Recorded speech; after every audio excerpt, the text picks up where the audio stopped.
एक मन रहता है कि जीवन में एक बार गंगा स्नान करें। हर व्यक्ति के मन में, कोई भी संप्रदाय का हो, लेकिन गंगा के प्रति हमारा सबका आदर रहता है। हो सके तो पवित्र श्रावण मास में मौन धारण करें। ये सभी श्लोकात्मक सब कुछ कहा है, लेकिन सभी श्लोक नहीं गा रहा क्योंकि अभी धीरे धीरे हमारा श्रावण मास पूर्ण होने जा रहा है। और पूरे मास तक मौन धारण न कर सके तो सोमवार के दिन मौन धारण करें। और आज के दिन विशेष प्रकार से श्वेत वस्त्र पहनना चाहिए। सोमवार के दिन श्वेत वस्त्र धारण करके भगवान शिव जी को श्वेत पुष्पों से पूजन करना चाहिए। सोमवार शांति देने वाला है, कामना मनोकामना पूर्ण करने वाला सोमवार है। और हम सभी मेरे भाग्य की सराहना करते हैं कि आज हम सभी श्रावण मास का जो आखिरी सोमवार है और महादेव की हम कथा श्रवण कर रहे हैं। और कहा भी है कि पवित्र श्रावण मास में और बहुत सारे व्रत न हो सके, लेकिन कथा श्रवण करे तो सभी व्रतों का फल मिलेगा, ऐसा भी कहा है। इस महीने में जितेंद्रिय रहना चाहिए, ब्रह्मचर्य का पालन करना चाहिए, धरती पर शयन करना चाहिए, उपवास करना चाहिए। उपवास न कर सके तो एक समय भोजन करके भी विशेष प्रकार से भगवान महादेव का अर्चन पूजन करें, रुद्राभिषेक करें, रुद्र पाठ करें, अति रुद्र याग करें। और हो सके तो इस महीने में लगातार निरंतर पंचाक्षर मंत्र का जाप करें। 3 महीने में किया गया छोटा सा भी सत्कर्म बहुत बड़ा फल देता है।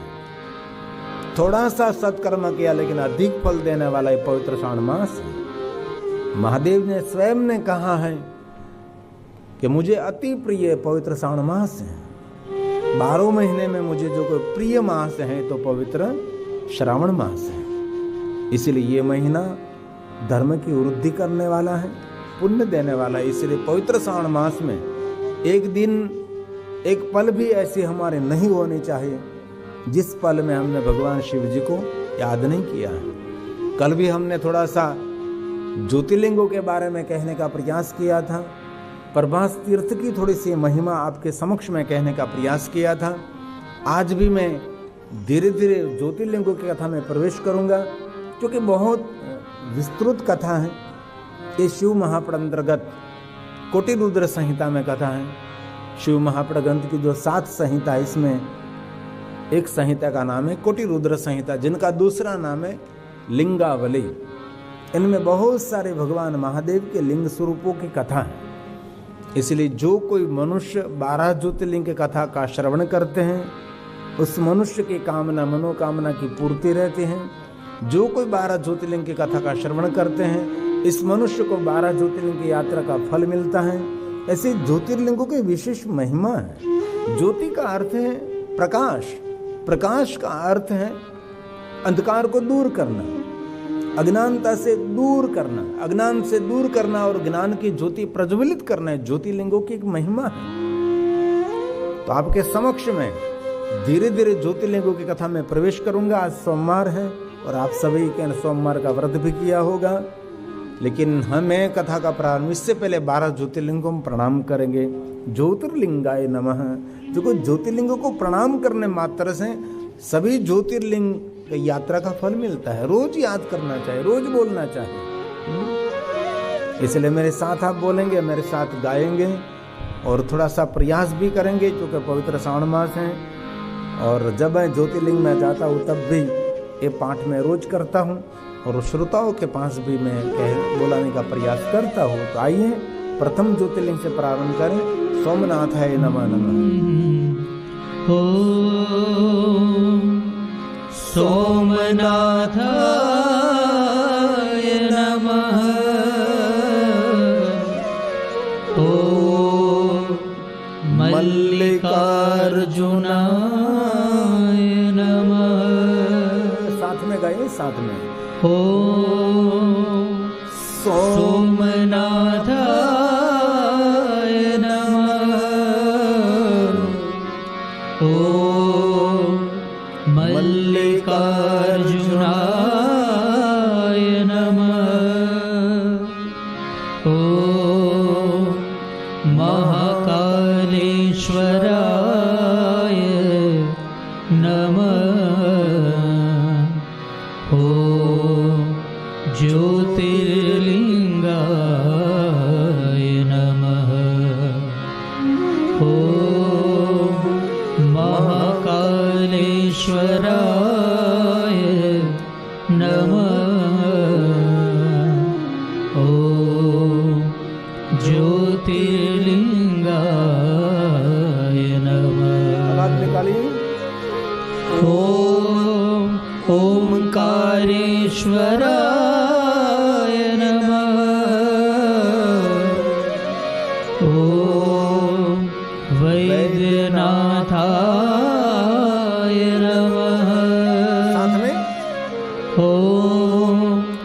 ओंकारेश्वराय नमः। ॐ वैद्यनाथाय नमः। ॐ भीमशङ्कराय नमः। ॐ ज्योतिर्लिङ्गाय नमः। ॐ भीमशङ्कराय नमः। ॐ ज्योतिर्लिङ्गाय नमः। ॐ रामेश्वराय नमः। ॐ नागेश्वराय नमः। ॐ रामेश्वराय नमः। ॐ नागेश्वराय नमः। ॐ विश्वेश्वराय नमः। ॐ ज्योतिर्लिङ्गाय नमः। ॐ विश्वेश्वराय नमः। ॐ ज्योतिर्लिङ्गाय नमः। ॐ त्र्यम्बकेश्वराय नमः। ॐ केदारेश्वराय नमः। ॐ त्र्यम्बकेश्वराय नमः। ॐ केदारेश्वराय नमः। ॐ भूषणेश्वराय नमः। ॐ ज्योतिर्लिङ्गाय नमः। ॐ भूष्मेश्वराय नमः। ॐ ज्योतिर्लिङ्गाय नमः। तो कल हम सब मिलकर प्रथम ज्योतिर्लिंग की बात कर रहे थे और प्रथम ज्योतिर्लिंग सोमनाथ महादेव है, जो सौराष्ट्र की धरा पर, जो सागर के तट पर है। इसमें स्पष्ट कहा है, जो कोई मनुष्य सोमनाथ महादेव का दर्शन करते हैं उनका पुनर्जन्म नहीं रहता, वो जीवात्मा स्वतंत्र रहता है। उसका छोटा सा अर्थ है जीवात्मा मुक्त हो जाता है। इसलिए यदुत्कृष्टम विदम क्षेत्रम, उसके अंदर कहा है देवीय देवेन कथितम, विश्व में जितना देव हैं, जितनी देवियां हैं, सब सोमनाथ महादेव की निरंतर प्रशंसा करते हैं। जो सागर के तट पर हैं, जो त्रिवेणी संगम पर स्वयं भगवान महादेव जी ज्योतिर्लिंग स्वरूप में विराजमान हैं, उसके बारे में सभी देव देवी सब उनकी प्रशंसा करते हैं। इसमें नहीं होगा, मैंने आपको सुन, हाँ बस इसमें ये श्लोक है शिव महापट ग्रंथ का।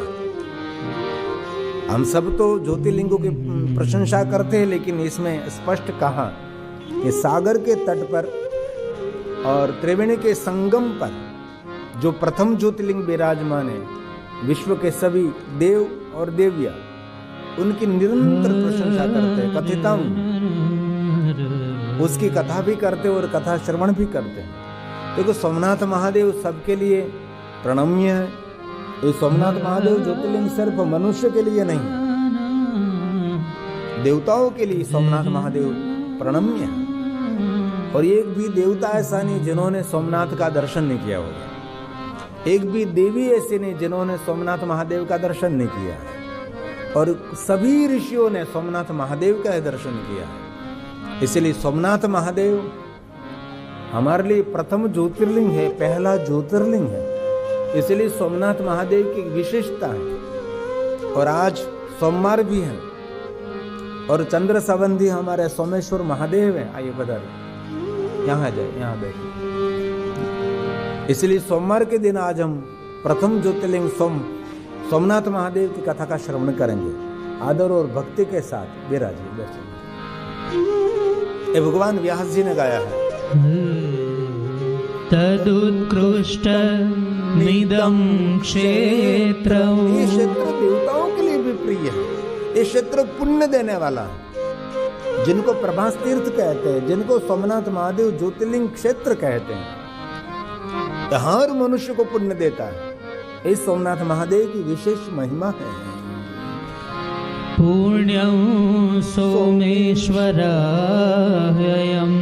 मनुष्य मात्र को पुण्य देने वाला, इसीलिए देव और देवी सब उनकी प्रशंसा करते हैं, निरंतर उसके गुणगान गाते हैं। देव्ये देवेन कथितं प्रयोष्णी तीर संस्थितं, सागर के तट पर भगवान विराजमान है।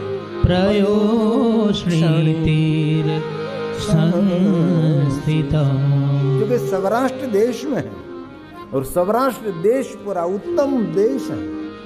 ये देश पूरा पुण्य देने वाला है, इसलिए सौराष्ट्र देश की एक विशेष महिमा रही है। ये सोमनाथ महादेव सबकी कामना मनोकामना पूर्ण करने वाले हैं। मनुष्य मात्र का सर्व मंगल करने वाला जो मनुष्य सोमेश्वर महादेव का दर्शन पूजन अर्चन करते हैं, दर्शन करने मात्र से सर्व सिद्धि देने वाला ये सोमनाथ महादेव है। इसलिए कभी अवसर मिले तो सोमनाथ महादेव के दर्शन की, पूजन की, अर्चन की श्रेष्ठ महिमा है। सौराष्ट्र ये देश मंगलमय देश है। जिस देश में प्रथम ज्योतिर्लिंग सोमनाथ महादेव विराजमान है, जिस सौराष्ट्र देश में भगवान द्वारकाधीश विराजमान है, इसीलिए सौराष्ट्र की पुराणों में विशेष महिमा गाई है। इसलिए जो मनुष्य सोमनाथ महादेव का दर्शन करेंगे उसके लिए कहा सर्व कामना, यानी कि जो कुछ कामना होगी ये सोमनाथ महादेव पूर्ण करते हैं। ये भगवान महर्षि वेदव्यास जी का वचन है। दर्शनात् सर्व कामाना सिद्धि स्यात् शंकराज्ञया, सौराष्ट्र नेतदेशानां पुण्य देशो अयुत्तमा, पुण्य देशो युत्तमा। ये पुण्य देने वाला देश है। जो सौराष्ट्र देश में भगवान महादेव स्वयं विराजते हैं, ज्योति स्वरूप में विराजते हैं। जो कोई मनुष्य सोमनाथ महादेव का विशेष प्रकार से पूजन अर्चन करते हैं, उसकी पुण्य की महिमा देव वेद पुराण कोई नहीं गा सकता। और विशेष करके जो प्रदोष काल में सोमनाथ महादेव का पूजन करें, क्योंकि हर मास में त्रयोदशी के दिन भगवान महादेव का सोमनाथ महादेव 12 बजे तक खुला रहता है। वास्तव में नित्य 10 बजे ये मंदिर के कपाट बंद हो जाते हैं, लेकिन महीने में जब त्रयोदशी रहती है तब 12 बजे तक, और इसके दिन विशेष प्रकार से प्रदोष पूजा, शिवरात्रि की पूजा और त्रयोदशी की पूजा और विशेष प्रकार के ज्योत की पूजा, दीप की पूजा रहती है। मैंने भी एक बार भाग लिया था, वहाँ कथा थी और त्रयोदशी कथा में आ रही थी, तो विशेष प्रकार से मैं भी ये ज्योतिर्लिंग की मैंने पूजा की और रात को 12 बजे भगवान की आरती का दर्शन भी किया है। इसीलिए जो कोई मनुष्य प्रदोष के दिन अथवा त्रयोदशी के दिन सोमनाथ महादेव का पूजन अर्चन अथवा दर्शन करते, उसके लिए कहा वाणी के द्वारा इस पुण्य का वर्णन कोई मनुष्य कर नहीं सकता। ये सोमनाथ महादेव की एक विशेषता है। ज्योतिर्लिंग है ये तो हम सभी जानते हैं, लेकिन ये ज्योतिर्लिंग की कुछ विशेषता होती है। इसलिए 12 ज्योतिर्लिंग में पहला ज्योतिर्लिंग है और इस ज्योतिर्लिंग की अधिक महिमा भी शास्त्रों में बताई है। झांझरमान अभी शिवालय है और बहुत बार इस मंदिर का विध्वंस हुआ, फिर खड़ा हुआ, फिर विध्वंस हुआ, ऐसा पूरा क्रम सोमनाथ महादेव के लिए चलता ही रहा। इसलिए हमारे लिए सुख का स्थान ये प्राचीन जो पहले का सोमनाथ जो राजा महाराजों ने बनाया था, रत्न जड़ित था, स्वर्ण से मढ़ा हुआ था, पूरा रत्न इसमें से पूरी, उसकी भी एक बहुत सारा इतिहास है जो हमको पढ़ते तब हमको पढ़ाया नहीं है। सिर्फ तोड़ दिया, लूट दिया, इतना ही हमको पढ़ाया, लेकिन उसकी गरिमा क्या थी, उसकी विशेषता क्या थी, कि हम सबको स्कूल में नहीं पढ़ाया गया। इसलिए सोमनाथ महादेव की हमारे लिए सबके लिए विशेषता है। इसलिए भगवान व्यास ने कहा है सोमनाथाख्यं लिंगेन, जो कोई मनुष्य सोमनाथ महादेव की कथा श्रवण करते हैं, आख्यान का श्रवण करते हैं, उनके लिए कहा पुनर्भूयो विराजिते, उस मनुष्य को पुनर्जन्म नहीं लेना पड़ेगा, मनुष्य मुक्त आत्मा हो जाएगा। और जो सोमनाथ महादेव प्रदोष के दिन पूजा करेंगे, उस पुण्य का वर्णन कोई वाणी के द्वारा नहीं कर सकते। सोमनाथं महादेवं प्रदोषे यस्तु पश्यति, प्रदोषे यस्तु पश्यति। जो कोई प्रदोष के दिन प्रथम ज्योतिर्लिंग सोमनाथ महादेव का दर्शन करते हैं, कभी अवसर मिले तो जरूर करें। और भारत देश में बहुत सारे लोग ऐसे हैं जिन्होंने प्रथम ज्योतिर्लिंग का दर्शन अभी नहीं किया, और बहुत सारे ऐसे भाग्यवान भी लोग हैं जिन्होंने 12 ज्योतिर्लिंग की यात्रा 12 बार कर ली। एक बार नहीं, 12 ज्योतिर्लिंग की यात्रा 12 बार कर ली लगातार। और जो कोई मनुष्य आदर और भक्ति के साथ सोमनाथ महादेव का पूजन बिल्वपत्रों से करेंगे, उनके लिए मोक्ष और मुक्ति दुर्लभ नहीं है। जो सागर के तट पर भगवान महादेव प्रथम ज्योतिर्लिंग के रूप में विराजमान है, इस कभी अवसर मिले तो, और अभी एक पूजा का ट्रस्ट ने प्रारंभ भी किया है, जो ऑनलाइन पूजा 25 रुपया देकर आप सिद्धि पूजा कर सकते हैं। उसके बारे में भी उस ट्रस्ट के द्वारा की व्यवस्था की गई। आपको प्रसाद और बिल्वपत्र जहाँ पर रहते हैं वहाँ मिल जाता है। उसके लिए ऑनलाइन उसका संपर्क करना पड़ता है। जो सोमनाथ महादेव की वेबसाइट है, उन पर सभी जानकारी लिखी है। तो अवसर मिले तो कभी सोमनाथ जाकर सोमनाथ महादेव को बिल्वपत्र चढ़ा के नहीं महिमा है। और विशेष प्रकार से पूजा भी कर सकते हैं। वह ऑफिस में मिलना पड़ता है, पूजा के लिए लिखाना पड़ता है, ध्वजा भी अर्पण कर सकते, दीप भी अर्पण कर सकते, बहुत सारी व्यवस्था इस ट्रस्ट के माध्यम से प्रथम ज्योतिर्लिंग सोमनाथ महादेव में। इसलिए कभी अवसर मिले तो सोमनाथ महादेव को बिल्वपत्र चढ़ाए, ऐसा भगवान व्यास जी का कहना है। मैं तो मध्यस्थी हूँ, मैं तो जो कुछ है ये सबको श्लोकात्मक कहने का प्रयास करता हूँ। दलादिभिः पूज्य, बिल्वपत्रों से, बिल्वदल से पूजा करे, समोक्षं दिगच्छति, परम गति को प्राप्त हो जाते हैं। प्रयुष्य यः सकृत स्नात्वा सोमनाथं प्रणम्य च, स्नात्वा सोमनाथं प्रणम्य च।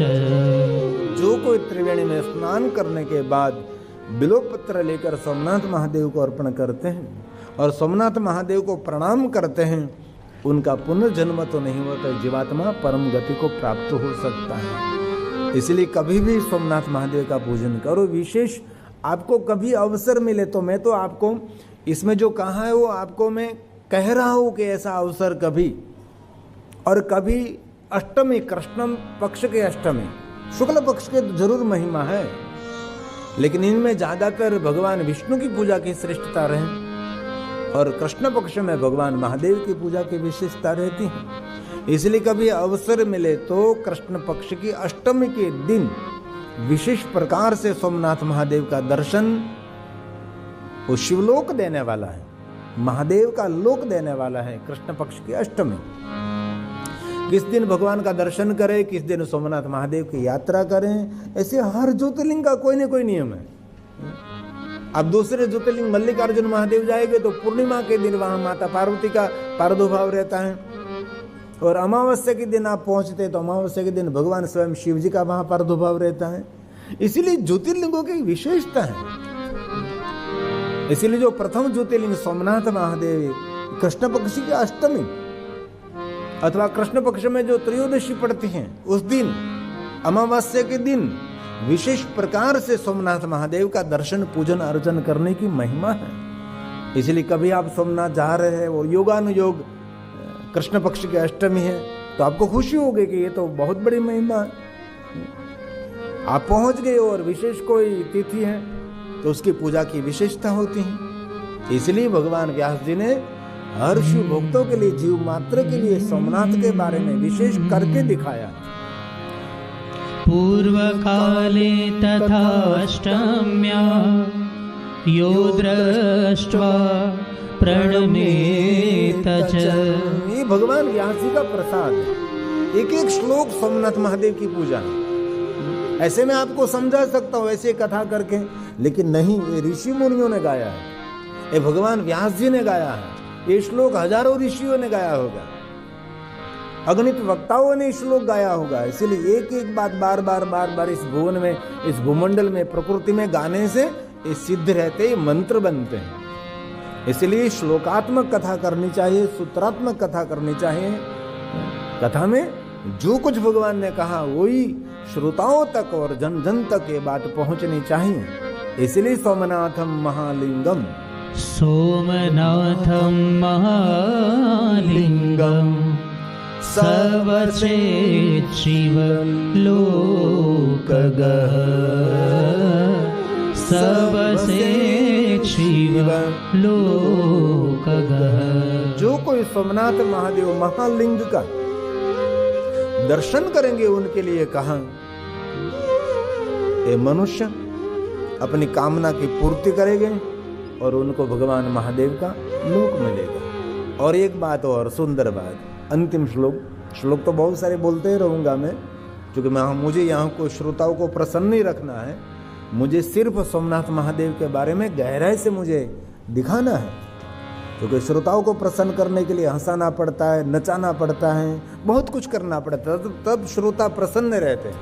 नृत्य कराते रहो, दृष्टांत देते रहो, हंसाते रहो, तो श्रोताओं की प्रसन्नता रहती है। लेकिन इनमें श्रोताओं की प्रसन्नता रहती है, लेकिन विद्वानों की प्रसन्नता नहीं रहती। विद्वानों की प्रसन्नता इसमें रहती जो गहराई से भगवान की कथा का श्रवण करें, गहराई से भगवान की कथा कहने का प्रयास करें, तो विद्वानों की, सज्जनों की प्रसन्नता रहती है। बाकी तो नृत्य तो करते रहते, गाते रहते, हंसते रहते, वो तो हमारी प्रणाली शुरू ही रहती है।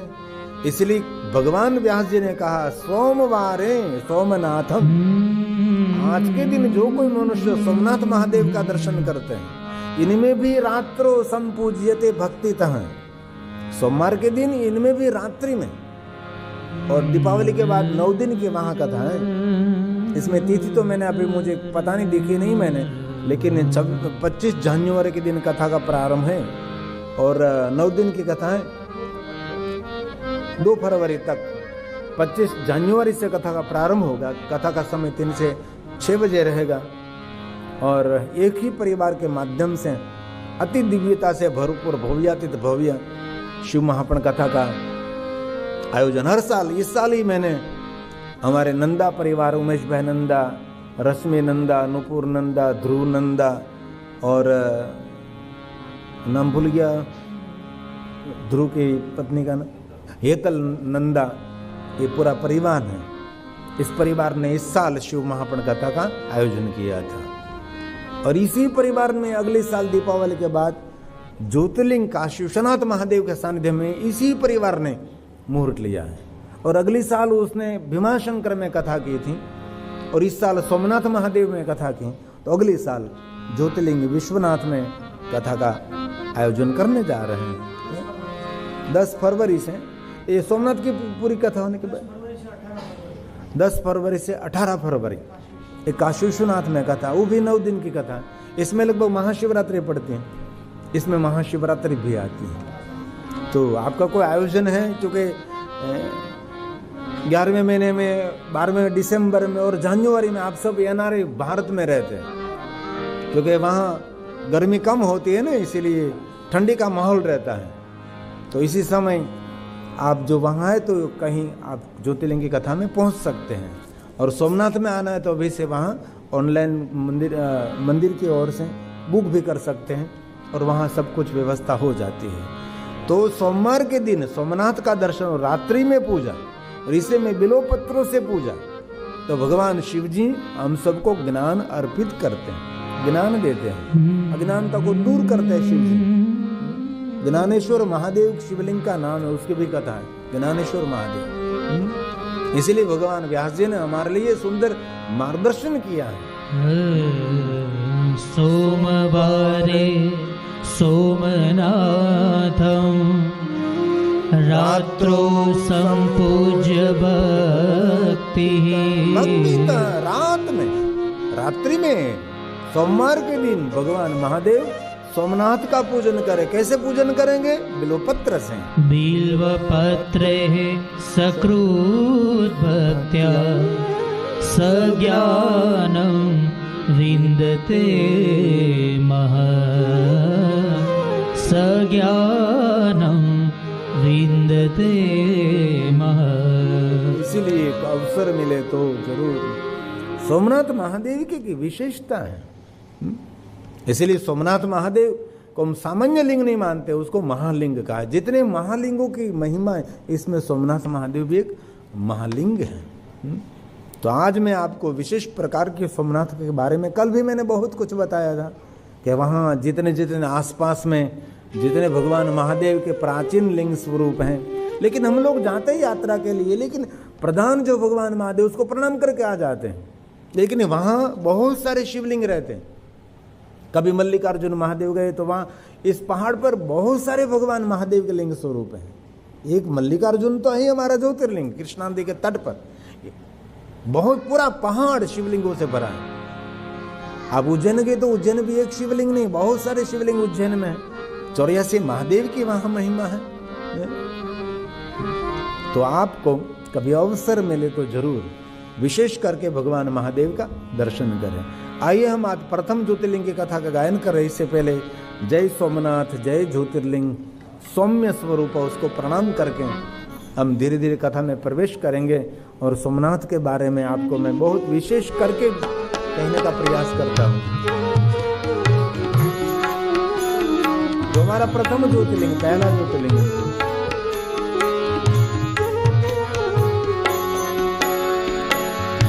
जय सोमनाथ हे ज्योतिर्लिंग, जय सोमनाथ हे ज्योतिर्लिंग, सौम्य स्वरूपा आनंददाता, सौम्य स्वरूपा आनंददाता,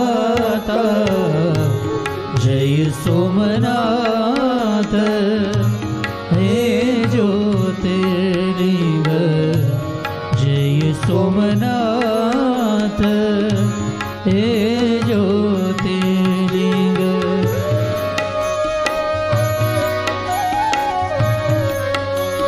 हे सोमेश्वर, हे सोमनाथ। सोमनाथ का इतिहास बड़ा पीड़ा देने वाला है। कभी अवसर मिले तो उसका इतिहास पढ़े। कितनी बार विध्वंस हुआ, कितनी बार फिर पुनरुद्धार हो गया। हे सोमनाथ। इतिहास देखे तो करुणा से भरा हुआ स्थान है। प्रथम ज्योति हो हे परमेश्वर, प्रथम ज्योति हो हे परमेश्वर, गिरिगुण गावत हे सोमेश्वर, गिरिगुण गावत हे सोमेश्वर, जय सोमनाथ हे ज्योतिर्लिंग, जय सोमनाथ हे ज्योतिर्लिंग। रोग से मुक्त करने वाला, दुख से मुक्त करने वाला, पीड़ा से मुक्त करने वाला ये हमारा सोमनाथ। शांति